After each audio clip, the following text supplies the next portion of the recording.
सभी को आज के बुद्ध पूर्णिमा के दिवस पर बहुत बहुत मंगल कामना। तथागत बुद्ध, तर मग तथागत बुद्धाला आपण जाणून घेऊया। आजच्या दिवसाला कुणाला जाणायचं आहे? आम्हाला तथागत बुद्धला। आता हे तथागत बुद्ध होते कोण आणि त्यांनी असं काय केलं की 2500 वर्ष पूर्ण झाले तरी पण ते आमच्या मनातून निघत नाही। आमच्याच काय पूर्ण विश्वात त्यांना मानलं जातं। असं म्हणतात की भविष्यवाणी केली होती बुद्धाच्या काळामध्ये, म्हणजे त्यांच्या जन्मावर त्यावेळेस म्हणाले होते की सिद्धार्थ हा चक्रवर्ती राजा होणार किंवा संन्यासी होणार। आणि आज असं दिसते की ते चक्रवर्ती राजा झाले। पूर्ण विश्वामध्ये त्यांना मानलं जातं ते राजा झाले की नाही। आपण काय म्हणतो बुद्धाचे शासन आलं पाहिजे। कुणाचे शासन पाहिजे आम्हाला? बुद्धाचे शासन। शासन कोण करतो? जो चक्रवर्ती असतो तोच करतो। म्हणून बुद्ध हे चक्रवर्ती राजा आहेत, पण ते फक्त एका राज्याचे नाही तर ते पूर्ण मानवाचे आहेत। मग हे स्थिती, ते उच्च पद त्यांना जे मिळालं त्यांच्यासाठी नेमकं केलं काय त्यांनी? तर त्यांनी केली क्रांती। काय केली त्यांनी? त्यांनी केली क्रांती। आम्ही सगळे ओळखतो तथागत बुद्धाला शांतीचे दूत म्हणून, बरोबर? आम्ही काय म्हणतो? बुद्धाकडे येऊन आम्ही शांत होतो, आम्हाला शांती मिळते। पण कोणतीही शांती क्रांतीशिवाय मिळत नाही। फक्त फरक एवढा की आम्ही ज्या क्रांतीला ओळखतो ती क्रांती शस्त्राची असते आणि बुद्धाची क्रांती धम्माची आहे। शस्त्र नाही, बुद्धाच्या क्रांतीमध्ये शस्त्र नाही। एक शस्त्र बाबासाहेबांनी दिलं, तो म्हणजे पेन, बरोबर ना? आणि बुद्धांनी दिलं ते चित्तावर कार्य करणं। धम्म दिला आम्हाला। आमचे शस्त्र काय बुद्धांनी दिलेलं? धम्म आहे। तर असं काय केलं? बुद्धाची ओळख पूर्ण विश्वामध्ये असली तरी खऱ्या अर्थाने आम्ही बुद्धाला ओळखायचं असेल तर आम्हाला भारताची परिस्थिती ओळखावी लागेल।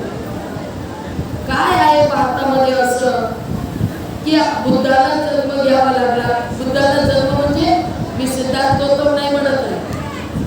सिद्धार्थ गौतमनी जन्म घेतला, पण तेच सिद्धार्थाला बुद्धाचा जन्म घ्यावा लागला। त्यांच्या 35व्या वर्षी ते बुद्ध झाले आणि त्या जन्म घेण्याच्या मागचं कारण भारताची परिस्थिती होती। काय परिस्थिती होती?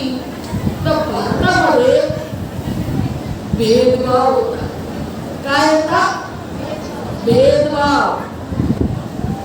इतका भेदभाव होता की सगळ्यांना माहिती आहे की मानवाला मानव म्हणून सन्मान मिळत नव्हता, माणसाला माणूस म्हणत नव्हते। एक समाज असा होता की त्या माणसाला माणूस म्हणत नव्हते। एक समाज असा होता की तो स्वतःला सर्वश्रेष्ठ मानायचा। त्याने काही अपराध केला तरी त्याला सजा नव्हती। आणि एक समाज ज्याला माणूस म्हणून गणला गेला नाही, त्या माणसाने काही चूक केली नसेल, काही अपराध केला नसेल तरी सगळ्यात जास्त दंड त्यालाच मिळायचा। आता आपल्याला हे सगळं माहिती आहे, पण आणखीन एक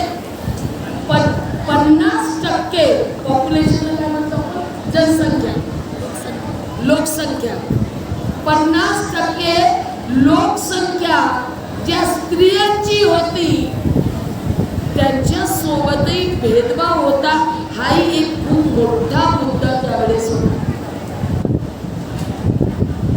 आणि तो भेदभाव मिटवण्याचा म्हणजे सामाजिक क्रांती करण्याचं कार्य बुद्धांनी केलं. सामाजिक परिवर्तन केलं, समाजामध्ये समानता आणलं. कोणत्याही जातीचे असो, कोणत्याही भाषेचे असो, कोणत्याही लिंगाचे असो, यांच्यामध्ये हे लोक बुद्धाचं शिक्षण आणि बुद्धाचं धम्म घेण्यासाठी कुणालाही मज्जाव नव्हता. धम्म हा सगळ्यांसाठी होता, कारण की बुद्धाच्या मताप्रमाणे सर्व लोक जे जन्माला आलेले माणूस म्हणून त्यांना बुद्धीचा वापर करण्याचा अधिकार देणारे पहिले ते तथागत गौतम बुद्ध. बरोबर आहे हो की नाही? हा, तर आमचे पहिले गुरु कोण? तथागत बुद्ध. सगळ्यांचे त्यांनी आमची ओळख करून दिली की तुम्ही माणूस आहात आणि तुमच्याकडे बुद्धी आहे. आताच कालामुत्सुक्त झालं, कालामुत्सुक्ताची माहिती मिळाली आणि म्हणून मी इथे विचारत आहे आता, इथे बसलेले किती बुद्धिस्ट आहेत? हात वर करा. ज्यांचे हात वरले ते बुद्धिस्ट नाहीत का?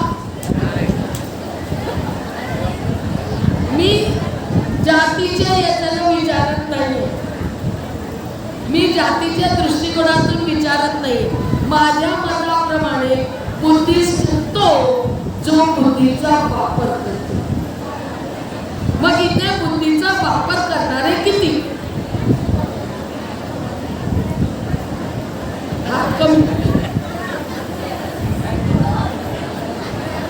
आणि बुद्धीचा वापर करणाऱ्यांवर कोणताच परिणाम नाही झाला पाहिजे असा की कुणाचं ऐकू, यांनी असं सांगितलं त्यांनी तसं सांगितलं, काय करा? बुद्धीचा वापर करा. बुद्ध काय म्हणतात? बुद्धीचा वापर करा. आणि आम्हाला सवय काय होती? बुद्धीचा वापर करायचा नाही. आणि म्हणून आम्ही काय झालेलो माहितीये? भारतामध्ये काय प्रसिद्ध आहे? भारत हा शेतकऱ्यांचा देश. तर इथे शेतामध्ये कोण काम करतो? कोण आहे हा? नंदीबाई. बरोबर? शेतामध्ये कोण काम करतो? राब राबतो तो नंदीबाई. आणि आम्ही जो बुद्धीचा वापर करत नाही त्याला जसं सांगितलं तसं तो फक्त नंदीबाई म्हणून डोकं हलवतो. म्हणून भारतामध्ये बरोबर आहे का? हो. नाही आहे का? नाही. एकच बात असते, हो मध्येही असं झालंय आणि नाही मध्येही असं चालतंय. पाहिलं का असं कधी? बघा तुम्ही स्वतःला निर्गुण बघा. आम्ही होलाही नंदी बैलासारखी मान हलवतो आणि नाहीला पण नंदी बैलासारखी मान हलवतो. म्हणजे आम्ही जो नंदी बैलासारखी मान हलवतो तो बुद्धिस्ट होऊ शकत नाही, कारण की तो बुद्धीचा वापर करत नाही. तर काय केलं हे बुद्धांनी? जेव्हा आम्हाला अधिकार दिला बुद्धी वापरण्याचा, कोणता अधिकार दिला? बुद्धी वापरण्याचा. म्हणजे काय? तर या एई पस्सिको बनायको, या आणि बघा. काय बोलले बुद्ध? या आणि बघा. तुम्ही सगळे आलेले आहेत, तुम्ही सगळे बघत आहात. काय बघत आहात? बुद्धाला बघत आहात, बुद्धाचा धम्म बघत आहात आणि ऐकत आहात. आणि ऐकल्यानंतर तुम्हाला घरी जाऊन चिंतन करावं लागेल. आम्ही आतापर्यंत जे काय करत आलो ते बरोबर होतं का? किंवा आता जे सांगितलं ते आम्ही करायला पाहिजे किंवा नाही, हे चिंतन मनन करावं लागेल. आणि जेव्हा तुम्ही चिंतन मनन करणार म्हणजे स्वतःची बुद्धी वापरणार तर तुम्हाला मार्ग सापडेल. बरोबर. इथे येऊन हे असं नाही आहे की इथे येऊन तुम्ही खूप काही गाणे ऐकलेत किंवा खूप काही असं मोठे मोठे भाषण ऐकलेत. भाषण देणारे भरपूर असतात म्हणून यांना दमलेसला म्हणतात ते भाषण म्हणत. भाषण म्हटलं की विद्वान लोक खूप मोठे मोठे शब्द वापरतात, डोक्यात काहीच घुसत नाही. आम्ही तर असे पण भाषण देणारे पाहिले की ते बोलत राहतात आणि पूर्ण हॉल पण खाली होत जाते, त्यांना काही फरक पडत नाही. त्याच्या हातात माईक आहे, त्याची इच्छा पूर्ण होती की मी बोलत आहे, माझी विद्वत्ता मी दाखवत आहे. तर हे असं होते. तर हे अधिकार देणारे हे बुद्ध यांनी काय केलं तर यांनी नुसतं आम्हाला अधिकार दिला नाही तर त्या अधिकाराचा वापर कसा करावा याचे एक सिस्टम दिलं, जे आता पण आमच्या भारतामध्ये बुद्धाचा प्रचार प्रसार करणारे भिक्खू भिक्खुनी किंवा उपासक उपासिका संघ त्या सिस्टमला जाणण्याचा प्रयत्न करत नाही. एक व्यवस्था दिलेली आहे. बुद्धीचा वापर करण्याचे अधिकार म्हणजे शिक्षण घेण्याचे अधिकार दिला आहे आणि हे शिक्षण घेण्यासाठी त्यांनी एक व्यवस्था निर्माण केलेली आहे. ते व्यवस्थेला आम्हाला समजावं लागेल आणि जोपर्यंत ती व्यवस्था आम्ही समजलो नाही आणि ते निर्माण केलं नाही तर आम्ही पूर्णपणे यशस्वी होऊ शकणार नाही किंवा बुद्धाचं शासन येऊ शकणार नाही. समजून आले. तर काय व्यवस्था केली त्यांनी ही व्यवस्था केली की त्या एकट्याला बुद्धाला फक्त एकट्यांना बोधी प्राप्त झाली, सर्वोच्च ज्ञान प्राप्त केलं. पण त्यांना वाटलं माझा हा जो ज्ञान आहे हे कोण पुढे नेणार, मी एकटा नेऊ शकणार का? एवढं मोठं विश्व आहे, एवढे मानव आहे, कुणाला द्यायचं? तर त्यांना सगळ्यात आधी त्यांचे गुरु आठवतात. कोण आठवतात? त्यांचे गुरु, ज्यांच्याकडे ते सुरुवातीला जातात बोधी प्राप्त करायच्या आधी. पण ते खूप वयोवृद्ध झालेले असतात, माहिती पडते की ते आता जिवंत नाहीत.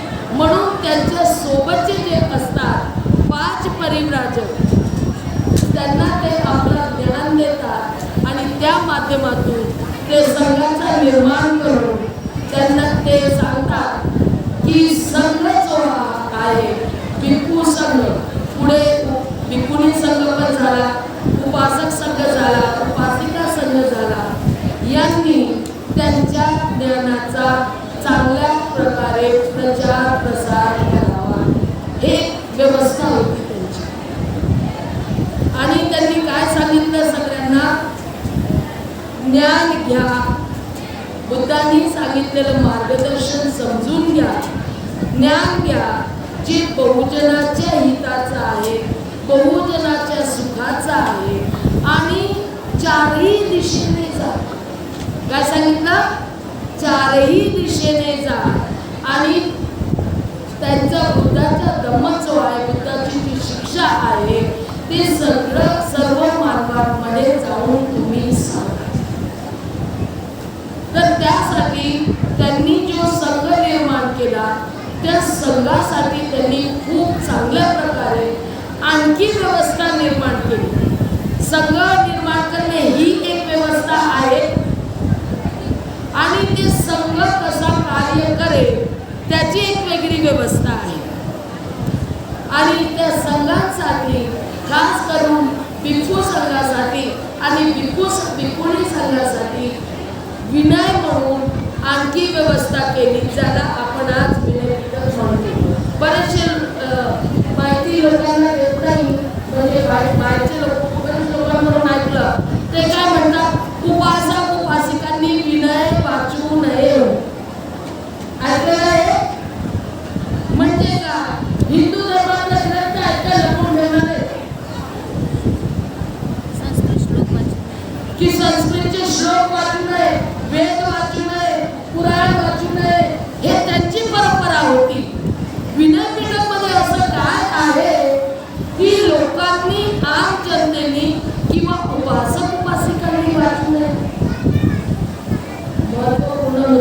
हा आहे की उपासक उपासिकांनी वाचलं तर भिक्खू संघ आणि भिक्खुनी संघ कसा आपलं सिस्टम चालवतो हे माहिती पडेल आणि ते प्रश्न विचारतात. आणि भिक्खू संघ आणि भिक्खुनी संघाला खूप वाटते की माझ्या चुका काढू नये,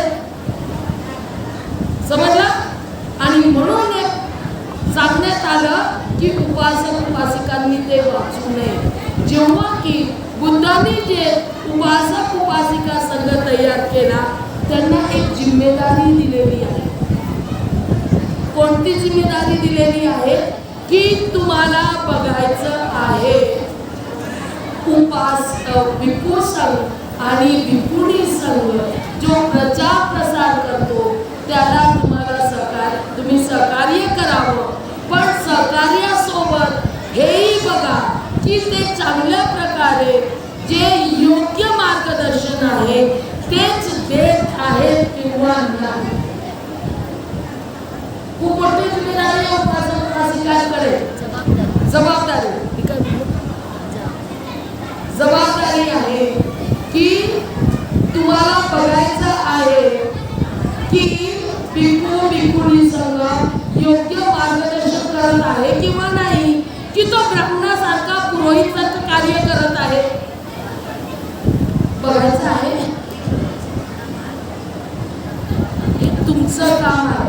तुम्हाला सवय झालेली उपासक उपासिकांना सवय झालेली ब्राह्मण किंवा पुरोहित तुमच्याकडे येऊन जे कर्मकांड करत होते, जे पूजा पाठ करत होते त्यांना तुम्ही साथ दिली कारण की तुम्हाला तिथे प्रश्न विचारण्याचा अधिकार नव्हता. तुम्हाला वाटत होतं यांच्या पूजा केल्यामुळे यांच्या कर्मकांडामुळे आम्ही सुखी होऊ, आम्ही शांत होऊ, म्हणजे आमच्या जीवनात शांतता येईल. आणि तेच कार्य भिक्खू भिक्खुनी करायला लागले तर तुम्हाला खूप बरं वाटते. खरंच का बुद्धांनी कर्मकांड केला होता? बुद्धांनी कर्मकांड केला होता का? बुद्धांनी पूजापाठ केली होती का? की त्यांच्या संघ आज पूजापाठ आणि कर्मकांड करतो? विचार करावा लागेल.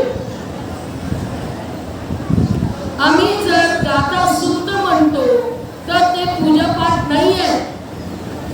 आणि ते पूजापाठ किंवा नुसतं पाठ किंवा चॅटिंग तेव्हाच होईल जेव्हा आम्हाला त्याचा अर्थ कळणार नाही.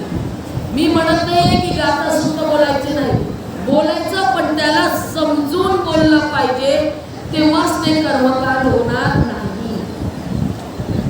तर मग भिक्खू संघ आणि भिक्खुनी संघ काय हे तुम्हाला त्या गाथेचं आणि सूत्रांचं तुमच्या भाषेत भाषांतर करून सांगतात, तुम्हाला समजवतात. तुम्हाला समजावं लागेल. त्यांनी तुम्हाला धागा बांधून दिला, तुमचं रक्षण कसं होईल?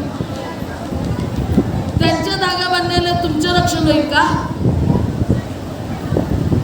आम्ही तुम्हाला बांधून देऊ, कोणतं रक्षण होणार आहे तुमचं? कोणतं भलं होणार आहे?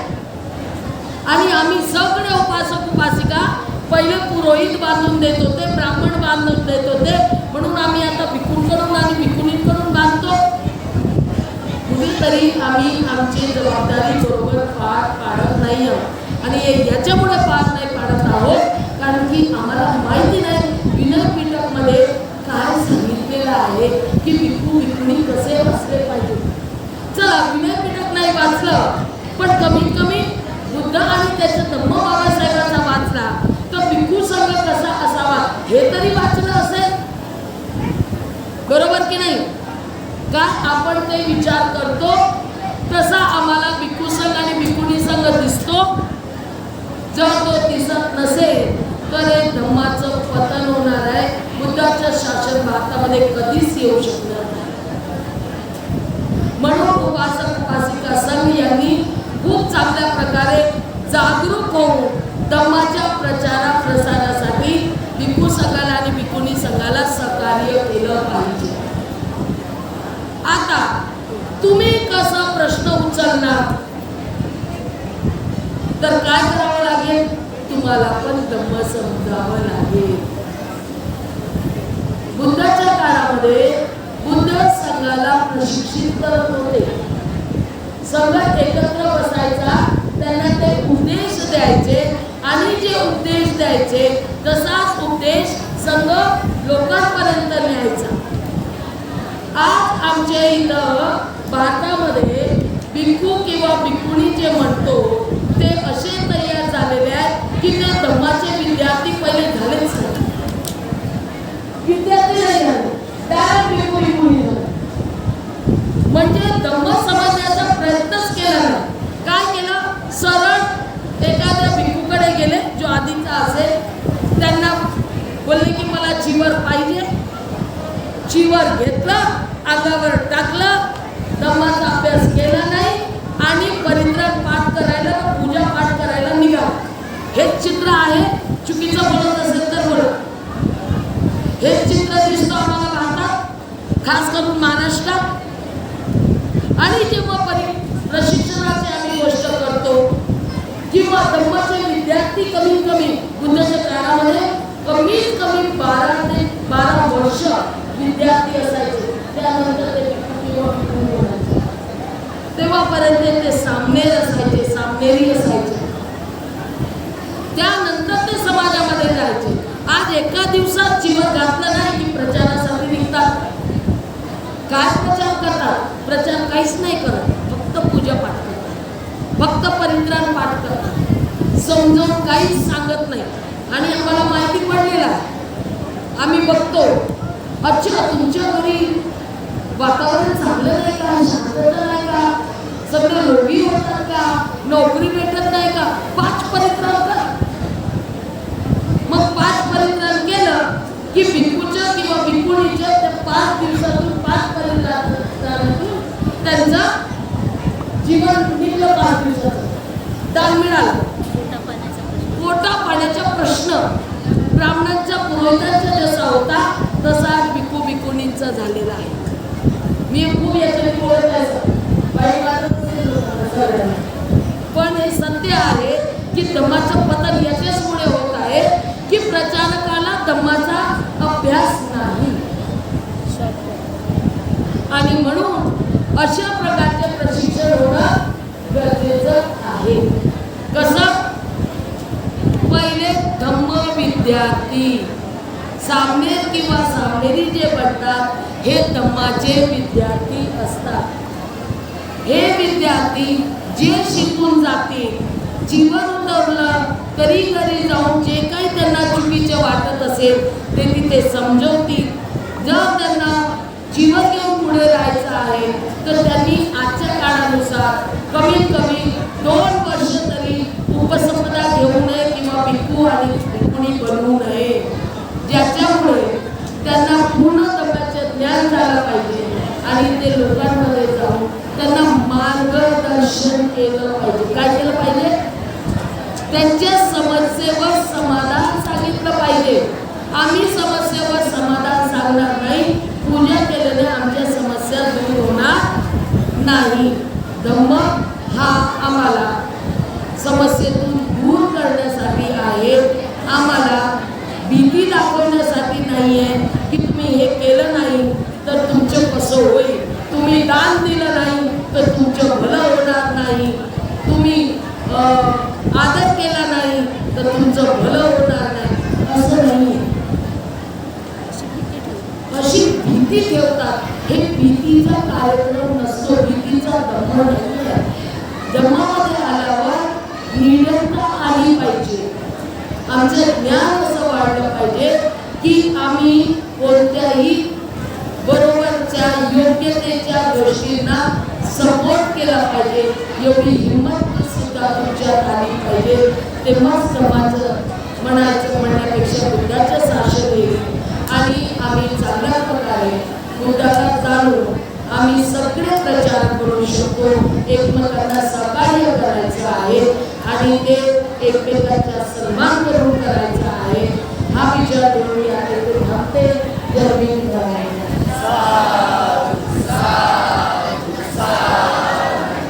धन्यवाद.